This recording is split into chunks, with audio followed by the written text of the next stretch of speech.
नमस्कार, मी उर्मिला रेवस्कर, संत कबीर औद्योगिक प्रशिक्षण संस्था भिवंडी येथून आहे। आज मी तुम्हाला सुया आणि धागे नीडल्स अँड थ्रेड याबद्दल थोडक्यात माहिती सांगणार आहे। त्यामध्ये सर्वप्रथम आपण सुयांचे दोन प्रकार पडतात हे समजून घेऊया। एक हातकामाच्या सुया हँड नीडल, तसेच मशीन कामाच्या सुया म्हणजे सेविंग नीडल। तर सर्वप्रथम आपण हातकामाच्या सुयांबद्दल माहिती बघूया। हात शिलाईसाठी उपयोगात येणाऱ्या सुया ह्या 0 नंबर पासून ते 12 नंबर पर्यंतच्या असतात। यामध्ये मोठी सुई, पातळ सुई, लहान सुई, लांब सुई सर्व आकारात आपल्याला सुया उपलब्ध असतात। तसेच आपण कापडाच्या जाडीनुसार तसेच वेगवेगळ्या कपड्याकरता वेगवेगळ्या प्रकारच्या सुया उपयोगात आणू शकतो।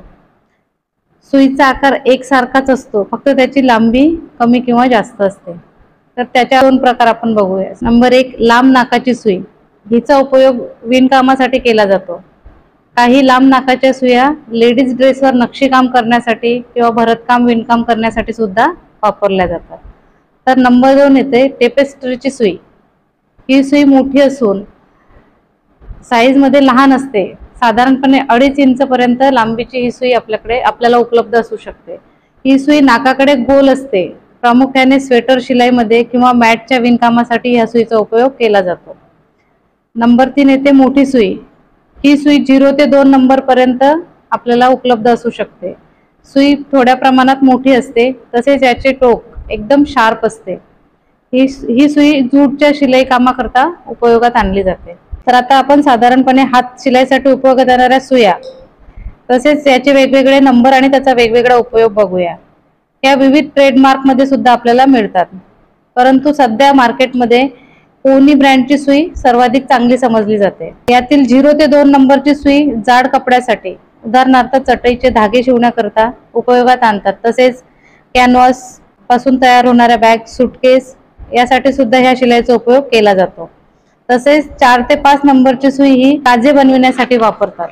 तसेच 6 ते 8 नंबरची सुई लहान असून थोडीशी मोठी असते, मोठी म्हणजे जाडसर असते।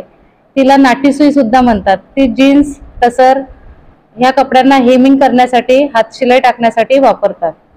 तसेच 11 ते 12 नंबरची सुई थोडीशी लहान व पातळ असून या सुईचा उपयोग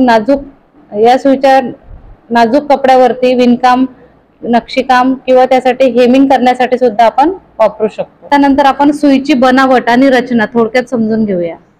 ही सुई ही स्टीलच्या तारेपासून बनविली जाते। त्यावरती निकेल धातूची पॉलिश केलेली असते, त्यामुळे ती कपड्यामधून सहज बाहेर येते।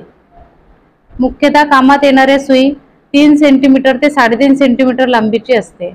गोलाईमध्ये 1 इंचाचा 16वा भाग किंवा 1.5 मिलीमीटरच्या जवळपास असते। या सुईचे 4 भागात विभाजन केलेले असते। Number 1 head, number 2 eye hole, number 3 shank आणि शेप एज। सुयांबद्दल तर आपण माहिती बघितलेली आहे। सुईचा उपयोग आपण करताना यामध्ये आपण काय काय प्रिकॉशन्स घेतली पाहिजे, काय दक्षता घेतली पाहिजे याच्याबद्दल आपण थोडक्यात बघूया। तर एक गंज लागलेली किंवा पॉलिश उतरलेली सुई वापरू नये। त्यामुळे काय होईल, आपल्याला कपड्यामध्ये शिलाई करताना सुद्धा त्रास होईल आणि काही वेळेस नाजूक कापड असेल तर त्याचे धागे ओढले जातील। नंबर 2 वाकडी किंवा टोक मोडलेली सुई वापरू नये। नंबर 3 कधीही काम करताना सुई तोंडात टाकून बोलू नये। नंबर 4 तोंडात सुई पकडल्यामुळे सुईला गंज लवकर लागतो। तर आज आपण हातकामाच्या सुयांबद्दल माहिती बघितलेली आहे। धन्यवाद।